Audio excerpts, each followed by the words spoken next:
Madame la députée, vous vous représentez donc au niveau des élections actuellement législatives. Après le premier tour, vous avez quand même été victime, on va dire tout simplement d'insultes. Oui, d'insultes, d'injures, et puis de diffamation, de propos diffamatoires. Donc c'est assez violent. Alors, comment ça s'est passé? Ce sont des affichages anonymes évidemment, qui remettent en cause ce que j'ai pu faire, ce que je suis. Et voilà, c'est assez perturbant parce que c'est pas des choses auxquelles on est habitué. Moi, c'est la première fois que ça arrive sur une campagne électorale. Et comment est-ce que vous l'avez ressenti? De manière assez disproportionnée. Je pense qu'effectivement, on est dans un moment qui questionne, et c'est normal. Qu'on s'interroge sur nos différences et nos divergences, pas de problème. Moi, j'ai toujours accepté le dialogue, j'ai toujours accepté de rencontrer les gens et surtout ceux qui ne pensaient pas comme moi, mais jamais sous la menace, sous la contrainte ou sous le chantage. Donc là, le fait d'attaquer ma personne et puis le mandat, mais d'une façon moche en fait. C'est juste que c'est caricatural, c'est faux, et ça se base sur des informations qui sont détournées de leur contexte. Donc on fausse en fait le débat et on évite en fait de débattre vraiment des sujets de fond. Et caricatural, notamment même imagé, je dirais. Oui, il y a une photo, enfin une caricature dessinée. Bon, ça, elle a déjà été faite, elle a été prise d'une autre caricature qui avait été déjà publiée. Mais plus que ça, c'est le fait que ce soit anonyme. En fait, que les personnes qui le fassent assument. Et ce sont des choses sur des affichages en plus officiels. Ça pose la question d'abord de ce qu'on pense d'un parlementaire. Et je pense que ça va aussi avec toute la société en général. Où sont les limites? Qu'est-ce qui est acceptable et pas acceptable? Mais on peut remettre ça aussi vis-à-vis des maires. Les maires sont aussi sous la pression et sont aussi victimes de ce genre de pratiques. Alors c'est plus dans la violence verbale, c'est plus dans des attitudes parfois menaçantes par courrier, souvent anonymes, avec, on l'a vu, des courriers quand même très perturbants et surtout sur des menaces à la famille, au domicile et des menaces personnelles. Donc bien sûr, vous avez porté plainte. Oui, je ne sais pas encore quelle sera la qualification que retiendra le procureur. Mais oui, parce que moi, je veux faire respecter la fonction, le mandat. Quand on est député, on est là pour écrire la loi. On est là pour la contrôler son exécution. Et puis parfois pour la modifier quand elle ne convient plus ou quand elle doit être adaptée. Là, on est vraiment sur l'élection législative. On parle bien des députés, de ceux qui font la loi. La première chose à faire, c'est de la faire respecter. Et donc, je veux juste faire respecter la loi, qui est que un panneau d'affichage officiel ne peut pas et ne doit pas être dégradé, mais aussi sur le respect de la fonction. C'est-à-dire qu'on a une fonction élective, elle doit être respectée. Il y a une protection du statut de l'élu, de la même manière que les maires aussi sont aussi protégés. Enfin, c'est tout simplement un respect envers tout. Exactement. C'est une société de droit, c'est aussi pour protéger toutes les personnes. Tous les citoyens ont le droit d'être respectés et de n'être ni insultés, ni caricaturés, et certainement pas d'avoir leur vie, en tout cas mise comme ça sur la place publique, de cette manière-là. Encore une fois, parlons du concret. Moi, je suis disponible, évidemment, mais pas de cette manière-là. Alors justement, parlons du concret. Quel est donc le rôle du député? Un député, donc, ça représente les citoyens. Les circonscriptions ne sont pas toutes égales. On a l'impression, parfois, vous savez, on l'avait évoqué, il faut réduire le nombre de députés, les députés sont trop nombreux, on devrait avoir moins de députés en France. 577 députés sont répartis sur le territoire français avec nos territoires d'outre-mer, 101 départements. nous avons des circonscriptions différentes. Moi, par exemple, c'est 160 000, un peu plus de 160 000 citoyens, 33 communes, ça fait un vaste territoire. Il y a une circonscription un peu plus grande que la mienne au nord de la Loire, hein, sur Ancenis-Nauzet. Mais franchement, sur ce périmètre, c'est un périmètre déjà très important. Qu'est-ce que le député est censé faire ? Il est attaché à ce que la loi, il puisse participer à son écriture. Voilà, des projets de loi. C'est parfois en respect au projet présidentiel. C'est-à-dire, un président de la République est élu, des projets de loi vont découler de ce projet présidentiel pour être mis en œuvre. C'est-à-dire un projet avec des propositions. Les propositions vont arriver à l'Assemblée nationale, elles vont être discutées. Et ensuite, ces lois-là, vont être mises en application. Le député participe à construire la loi, mais il doit aussi participer à vérifier que les lois qu'il a votées ou pas d'ailleurs, même pour les députés d'opposition, doit contrôler que la loi, elle est appliquée. Et s'il y a un problème dans l'application de la loi, il doit pouvoir faire remonter les problématiques à ceux qui sont en charge de l'exécution de la loi, c'est-à-dire les ministères auxquels se rapportent les lois. Puis ensuite, modifier, adapter, évaluer les lois pour savoir si elles sont encore applicables et bien appliquées en France. Tout ça en concertation avec le citoyen ou pas ? Alors c'est là où ça devient compliqué aujourd'hui, parce que il est difficile de retisser un lien, de le garder. Moi j'ai des citoyens que j'appelle mes sentinelles, des citoyens qui sont mes lanceurs d'alerte, mais aussi des citoyens qui ont des fonctions très différentes et que je peux consulter régulièrement. Ils sont présidents ou membres de bureaux associatifs, ils peuvent être élus, que ce soit maire, conseiller, dans l'opposition, dans la majorité. Voilà, j'ai plein de gens autour de moi, du monde économique, du monde de la justice, Voilà. Comment est-ce qu'on fait pour travailler ensemble, pour que moi je puisse aussi être informée de ce qui se passe ? C'est-à-dire, c'est le lien, on le dit souvent, le député paraît être éloigné. En fait, ça dépend comment on travaille. Et là, aujourd'hui, le questionnement auquel je m'astreins, c'est comment est-ce qu'on recrée ce lien avec les citoyens de nos territoires pour qu'ils viennent participer. On a essayé les réunions publiques, c'est très compliqué. Aujourd'hui, c'est vraiment une formule qui, moi, me semble être difficile à maintenir, parce que je me suis rendu compte que les gens, quand il y avait une jauge trop importante, au-delà de 30 personnes, les gens n'osent plus prendre la parole, se regardent, sont méfiants, ont peur d'être critiqués par leurs voisins, ne connaissent pas forcément les gens de l'Assemblée et n'osent pas parler. Là, j'ai essayé de réduire justement ces jauges, d'aller vers des moments plus petits, voilà, où on était moins nombreux, entre 10 et 15 personnes. Et ces moments-là ont bien fonctionné parce que les gens ont réussi à poser des questions. Et puis sur une base d'un bilan, où là j'ai pu effectivement expliquer quel était mon rôle. Et ça, j'ai senti que c'était vraiment une forte attente et que voilà, les citoyens ont aussi besoin qu'on leur parle simplement, qu'on les aide aussi à se rendre compte de ce que c'est qu'un mandat de parlementaire.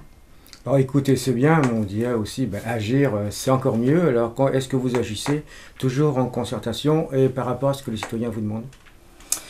Dans la mesure du possible. Dans la mesure du possible, là où ça devient difficile, c'est dans les allers-retours. Comment est-ce qu'on fait pour venir participer à la loi ? Même l'Assemblée nationale a mis en place une concertation.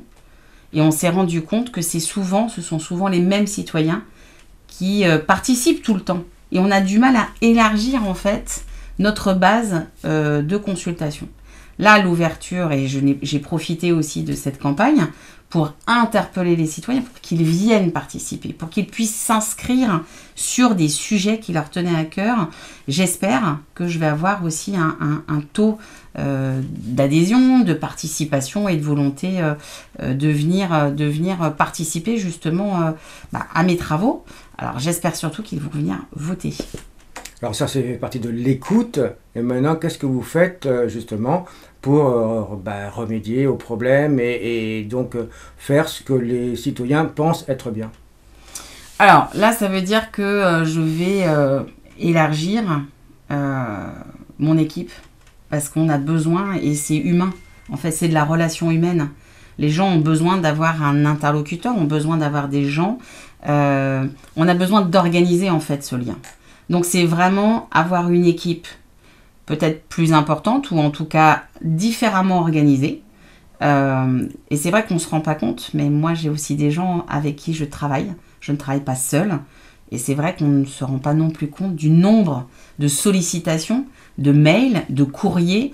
Quand je vous dis 160 000 citoyens, ça peut faire beaucoup, beaucoup de sollicitations. Donc ça nécessite aussi que moi, je me réinterroge sur l'organisation en fait de mon équipe. Si je veux recréer du lien, il faut que je leur consacre du temps. Ce temps, il faut que je puisse me le dédier.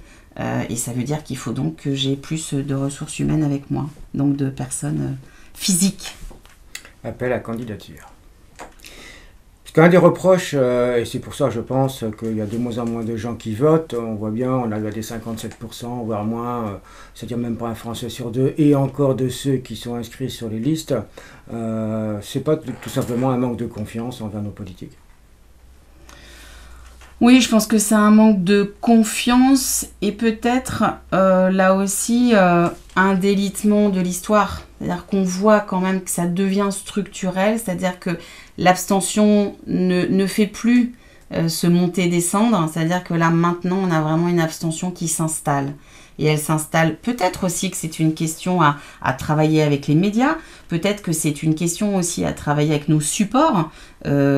Comment est-ce qu'on peut redonner de la crédibilité, de la sincérité aux engagements, et comment est-ce qu'on fait pour expliquer les décisions. Parfois, certains s'étonnent d'une décision prise, parce qu'en fait, ils ont une situation personnelle, et ils pensent que cette situation personnelle peut faire un projet d'ensemble de groupe. Mais en fait, nous sommes très nombreux. Et dans la réflexion de la loi, et c'est pour ça que j'ai aussi porté une loi de différenciation, moi, je souhaite que dans nos territoires, on puisse avoir une adaptation de certaines lois par rapport à notre manière de vivre, à notre cadre de vie et à notre environnement. Qu'est-ce qu'on veut, par exemple, pour notre territoire du vignoble? Qu'est-ce qui fait notre spécificité? Et est-ce qu'on pourrait adapter les lois? Non pas déroger, non pas casser la loi et faire complètement l'inverse, d'ailleurs, mais vraiment adapter à ce que nous vivons. Et là, ça veut dire que le citoyen s'y retrouvera peut-être mieux, il reconnaîtra peut-être mieux aussi les lois qui sont faites par rapport à ce qu'ils vivent chaque jour. Donc peut-être plus d'explications de votre part? Oui, ça demande plus de temps, ça demande plus d'accompagnement. Là, c'est la première fois que je fais un vrai bilan sous tous les formats possibles, qui est accessible et que j'ai souhaité... le plus explicatif. On a aussi fait des petites explications vidéo. On a essayé de trouver, en tout cas de faire une proposition maximale sur ce qu'est un député, ce que moi en tant que député du vignoble j'ai pu mettre en place, et puis sur une méthode de travail. Comment est-ce qu'on fait pour se parler et comment est-ce que j'ai pu profiter de certains. Voilà, il y a certains citoyens qui m'ont trouvé. J'en ai encore beaucoup qui ne savent pas comment m'interpeller et comment venir participer. Bon, une image que tout le monde connaît, et moi-même je l'ai vécue lorsque j'étais filmé, l'hémicycle, je sais pas, vous êtes 30% à y participer. Je dirais pas où, mais dans la région, on paye même certains pour venir, pour être sûr qu'ils soient là. D'une part, je pense que c'est pas normal, et comment est-ce que vous l'expliquez? Alors, là où ça devient compliqué, c'est tous les mandats ne se ressemblent pas. Chaque député ne fait pas la même chose que son voisin. Il n'y a pas de charte, il n'y a pas de protocole du parfait député. Et puis, il y a des séquences et des séances dans l'hémicycle qui se passent en même temps que d'autres séances et d'autres séquences. Et y compris sur des fonctions et sur des mandats en plus de celui de parlementaire, qui là, du coup, ne permettent pas d'être à plusieurs endroits à la fois. Donc, fatalement, il y a des moments où, en fait, nous, quand nous ne sommes pas dans l'hémicycle, nous déléguons notre droit de vote. C'est-à-dire que parfois, les parlementaires votent pour 2 députés au lieu d'un seul. Et puis vous avez aussi, et c'est effectivement la raison peut-être d'un besoin de réformer l'Assemblée nationale et de revoir la manière dont on travaille, dont on est organisé. Vous avez les Français de l'étranger donc, qui viennent de territoires très éloignés, nos collègues des territoires d'outre-mer ne sont là que tous les 15 jours. Donc vous avez quand même toute une partie de nos représentants qui ne sont pas là de toute façon toutes les semaines.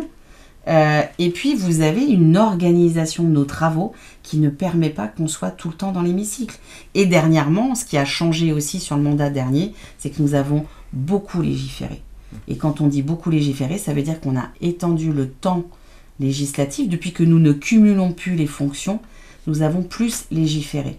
Mais ça veut dire que nous avons aussi eu moins de temps pour aller en circonscription. Et puis nous avons dû donc chacun alterner en fonction des moments où nous étions en circonscription et des moments où nous étions dans l'hémicycle. Donc ça c'est complexe, il faut qu'on arrive à le partager. Moi je l'ai fait aussi en accueillant un maximum de gens et de citoyens de la circonscription à l'Assemblée nationale. C'est plus facile quand on vient voir sur place de comprendre où sont les autres salles, comment ça se passe et qui fait quoi pendant toutes ces journées-là. Une autre raison pour, je pense, qu'on a un peu de mal des fois à vous comprendre, à vous croire, donc à avoir confiance. Si on prend les 5 dernières années, donc on a eu les gilets jaunes, on a eu le Covid, on peut en parler longtemps là aussi, il y a la guerre. Quand on creuse un peu, on a l'impression que, de façon un peu populaire, vous nous enfumez un peu, non? Alors là où ça devient compliqué, c'est que tout se dit sur tout. C'est-à-dire qu'on est quand même dans un moment où...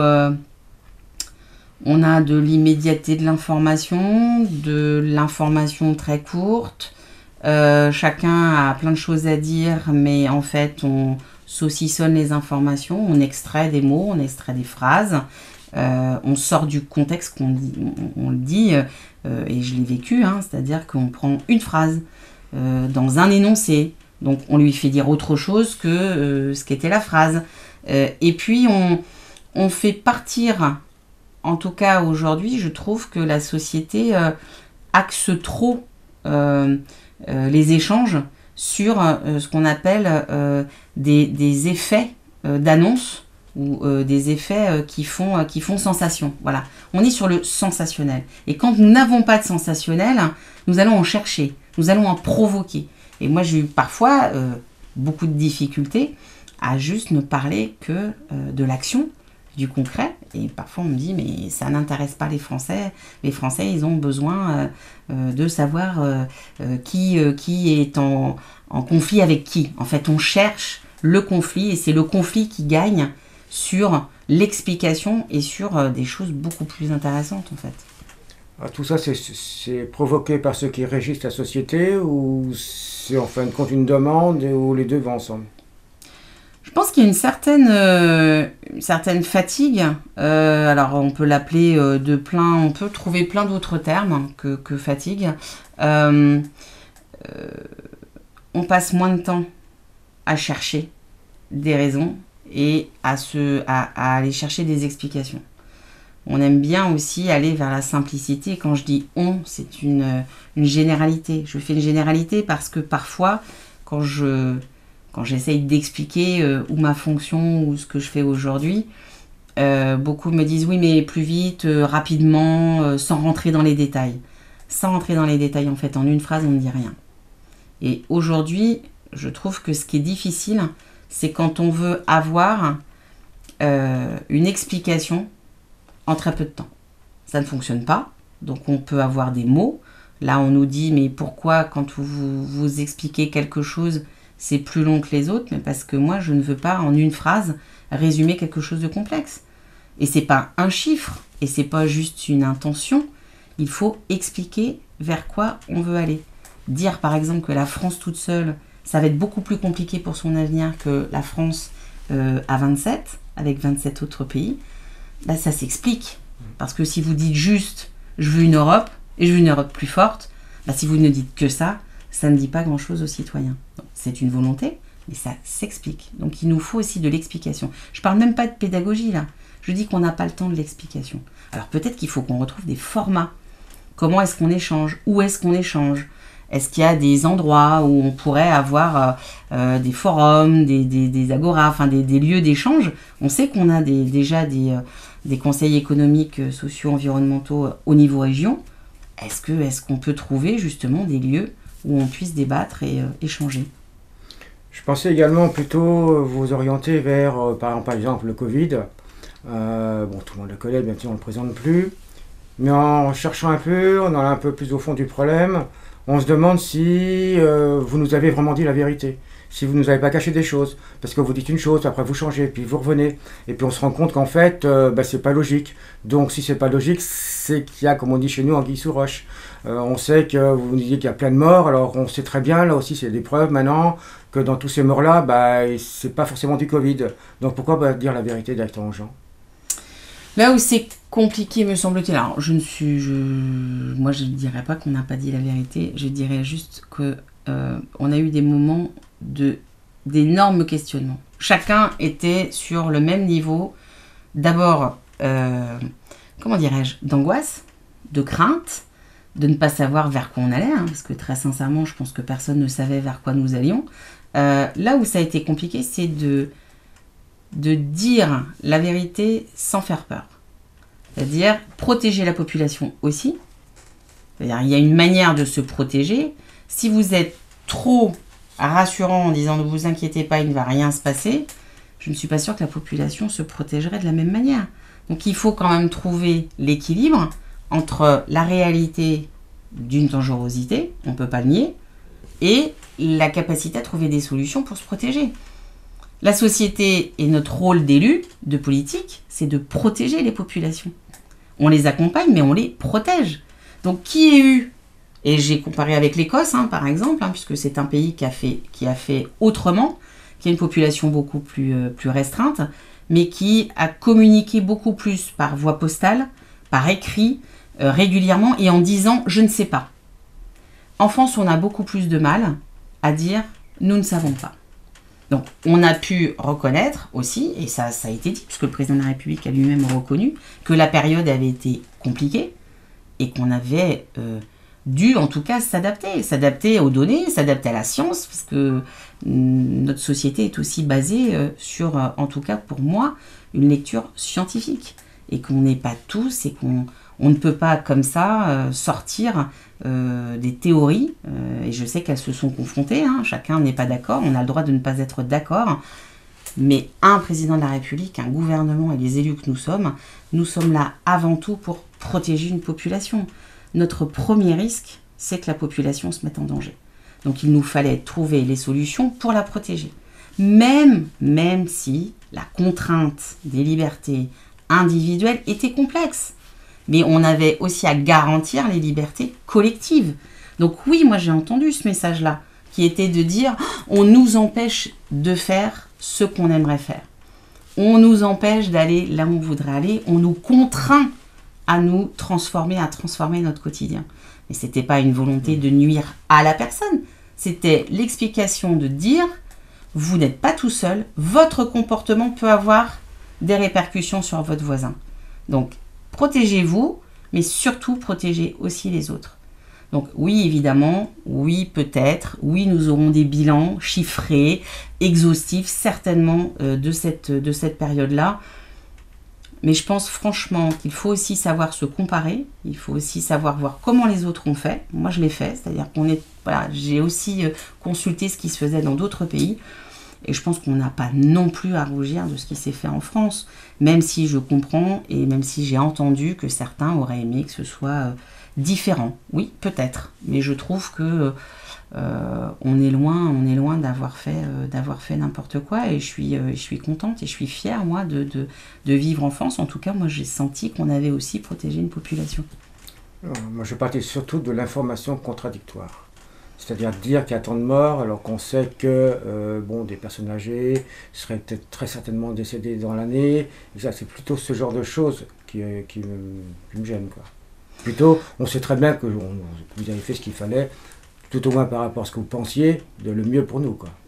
Sur l'information sur les morts, alors là, je ne sais pas, je répondrai quand j'aurai tous ces chiffres et ces analyses-là.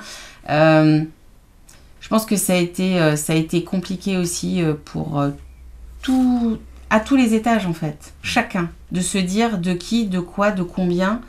On a aussi été submergé émotionnellement par tous nos décès. Là, ça a été quand même très compliqué de pouvoir vraiment se dire de quoi chacun est décédé. Là, pour moi, ça reste quand même quelque chose de très complexe. De dire, est-ce qu'on a comptabilisé comme il fallait ?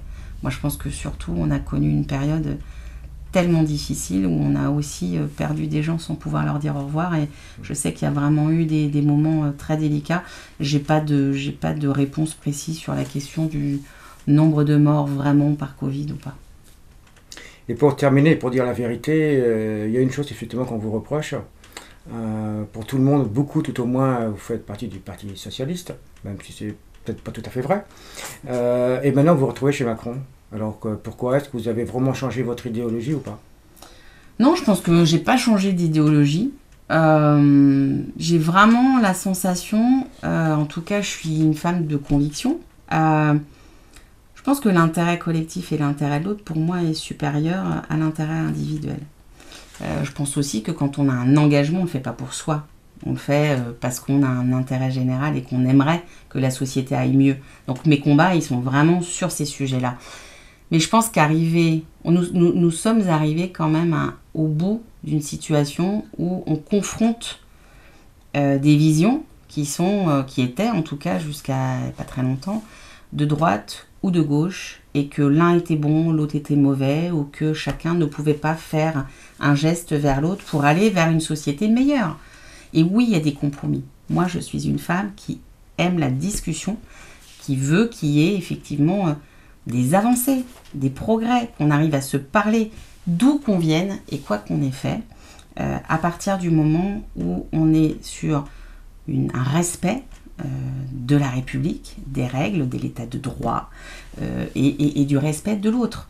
Donc, moi, je n'ai pas changé. Par contre, j'ai accepté que l'autre ne pense pas comme moi et qu'on puisse faire du chemin ensemble. Et c'est ça qui m'intéresse dans la construction d'une politique, comme j'ai pu le faire à l'échelle municipale. Pourquoi est-ce qu'on fait à l'échelle municipale ? On ne pourrait pas le faire à l'échelle nationale. Moi, j'ai refait exactement ce que j'ai fait dans ma commune où ça s'est bien passé. Je le refais au niveau national. Il y a des choses sur lesquelles je ne suis pas d'accord et je dis non. Il y a des choses sur lesquelles je me dis qu'il faut aussi que je me remette en question et que j'accepte parfois de me tromper ou de pouvoir aussi me dire que l'intérêt suprême de la nation, l'intérêt général, c'est d'aller vers l'autre et vers des solutions qui sont peut-être moins les miennes, mais plus pragmatiques et plus efficaces. Donc, en un mot, il faut aller voter. En un mot, il faut aller voter parce que chaque voix compte et il y a eu tellement de combats pour le droit de vote. Je sais que c'est difficile. Il y avait 12 candidats au premier tour. C'est important. Il y avait un choix. Là, il reste 2 candidats. Ça reste un choix quand même. Je sais que c'est parfois compliqué, mais ça dit quelque chose de venir voter. D'abord, ça donne le droit de râler, ça donne le droit de se plaindre, ça donne le droit de venir discuter. Et je trouve que ça, c'est primordial. C'est important de voter parce que des gens se sont battus pour ce droit. Aujourd'hui, dans le monde, il y a des pays où il est très, très compliqué de voter. Donc ce serait bien, oui, de venir voter dimanche. Merci. Merci.